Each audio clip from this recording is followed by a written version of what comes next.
రాష్ట్రాన్ని అప్పుల కుప్ప చేయడంలో, రాష్ట్రాన్ని అప్పుల ఊబిలోకి దించడంలో అటు వైకాపా ప్రభుత్వం, ఇటు టీడీపీ కూటమి ప్రభుత్వం దొందు అనే విధంగా వ్యవహరిస్తున్నాయి,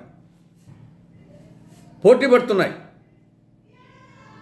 గతంలో వైకాపా ప్రభుత్వం శక్తికి మించి అప్పులు చేస్తూ ఉంది, రాష్ట్రాన్ని అప్పుల కుప్ప చేస్తూ ఉంది అని టీడీపీ కూటమి పార్టీలు విమర్శించడం జరిగింది. కానీ కూటమి అధికారంలోకి వచ్చిన తర్వాత వాళ్ళు అదే పని చేస్తున్నారు. ఇంకా ఒక విధంగా చెప్పాలంటే అంతకంటే ఎక్కువ అప్పులు చేస్తూ ఉన్నది. ఇది ఎలా ఉందంటే, కోడలికి బుద్ధి చెప్పి అత్త తెడ్డు నాకిందే ఒక సామెత ఉంది. ఆ సామెతను గుర్తుకు చేస్తూ ఉంది కూటమి ప్రభుత్వం.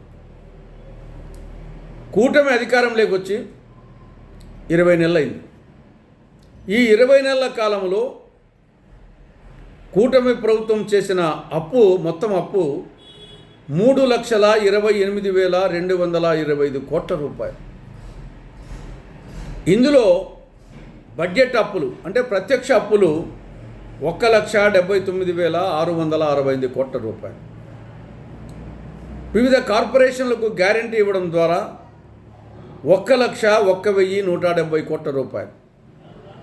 రాజధాని పేరుతో ఇప్పటి వరకు తెచ్చింది 47,337 కోట్ల రూపాయలు.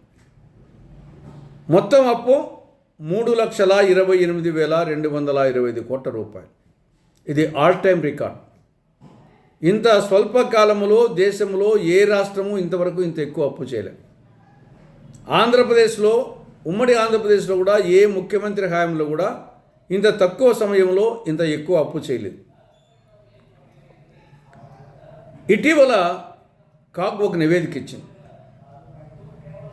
2025-26 ఆర్థిక సంవత్సరంలో తొలి 9 నెలల్లో ఏ రాష్ట్రము ఎంత బడ్జెట్ అప్పులు చేసింది అంటే ఏప్రిల్ 1 నుండి డిసెంబర్ 31 వరకు మొత్తం 28 రాష్ట్రాల్లో ఆంధ్రప్రదేశ్ నంబర్ 1 ప్లేస్లో ఉంది ఎక్కువ అప్పులు చేయడంలో. ఈ ఆర్థిక సంవత్సరంలో ఈ 9 నెలల్లో ఆంధ్రప్రదేశ్ ప్రభుత్వం చేసిన అప్పు, డైరెక్ట్ అప్పు 85,269 కోట్ల రూపాయలు. పరోక్ష అప్పులు కాదు, ప్రత్యక్ష అప్పు. దక్షిణాది రాష్ట్రాలు, మన పొరుగు రాష్ట్రాల్లో తెలంగాణ 65,930 కోట్ల రూపాయలు, కర్ణాటక 19,766 కోట్ల రూపాయలు, కేరళ 38,124 కోట్ల రూపాయలు, తమిళనాడు 72,130 కోట్ల రూపాయలు, పక్కన ఒరిస్సా కేవలం 911 కోట్ల రూపాయలు. కానీ ఆంధ్రప్రదేశ్ 85,269 కోట్ల రూపాయలు. దేశంలో నంబర్ 1 పెద్ద రాష్ట్రము ఉత్తరప్రదేశ్. ఆంధ్రప్రదేశ్ కంటే 4 రెట్లు పెద్దది. ఉత్తరప్రదేశ్ రాష్ట్రం చేసిన అప్పు ఎంత? 11,315 కోట్ల రూపాయలు.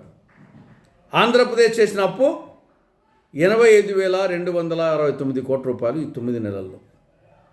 దీన్ని బట్టి చూస్తే ఆంధ్రప్రదేశ్ ఏ విధంగా అప్పులు చేస్తూ ఉందో అర్థమవుతా ఉంది.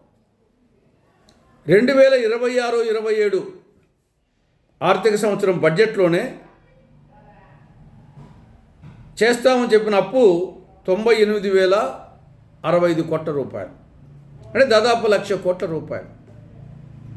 మొత్తం బడ్జెట్ 3,32,205 కోట్లు అయితే అందులో దాదాపు 1,00,000 కోట్ల రూపాయల అప్పులు, అంటే 30% అప్పులు. వడ్డీ కింద 18%. ఏం చేస్తున్నావు కోడలి పిల్ల అంటే ఉలగబోసి ఎత్తుకుంటున్నా అత్తమ్మ అనేదంట. ఏం చేస్తున్నావు చంద్రబాబు ప్రభుత్వం అంటే అప్పులు తెచ్చి వడ్డీ కడుతున్నా అన్నట్టుంది. దీనికోసం గవర్నమెంట్ ఎన్నుకోవాలి. రైతు రుణభారములో దేశంలో నంబర్ 1 ఆంధ్రప్రదేశ్. దేశంలో 28 రాష్ట్రాలు ఉంటే మన ఇటీవల శివరాజ్ సింగ్ చౌహాన్ గారు, వ్యవసాయ శాఖ మంత్రి, కేంద్ర ప్రభుత్వం పార్లమెంట్లో చెప్పడం జరిగింది. జాతీయ స్థాయిలో సగటు రైతు రుణభారము 74,121 రూపాయలు. కానీ ఆంధ్రప్రదేశ్లో 2,45,000 రూపాయలు. అంటే జాతీయ స్థాయి కంటే 7 రెట్లు ఎక్కువగా ఉంది రైతు రుణభారం ఆంధ్రప్రదేశ్లో. కాబట్టి ఇప్పటికైనా శక్తికి మించి అప్పులు చేయవద్దని, రాష్ట్రాన్ని అప్పుల కుప్ప చేయవద్దని, రాష్ట్రాన్ని అప్పుల ఊబిలో దించవద్దని, రుణాంధ్రప్రదేశ్ చేయవద్దని కూటమి ప్రభుత్వానికి కాంగ్రెస్ పార్టీ సూచిస్తూ ఉంది.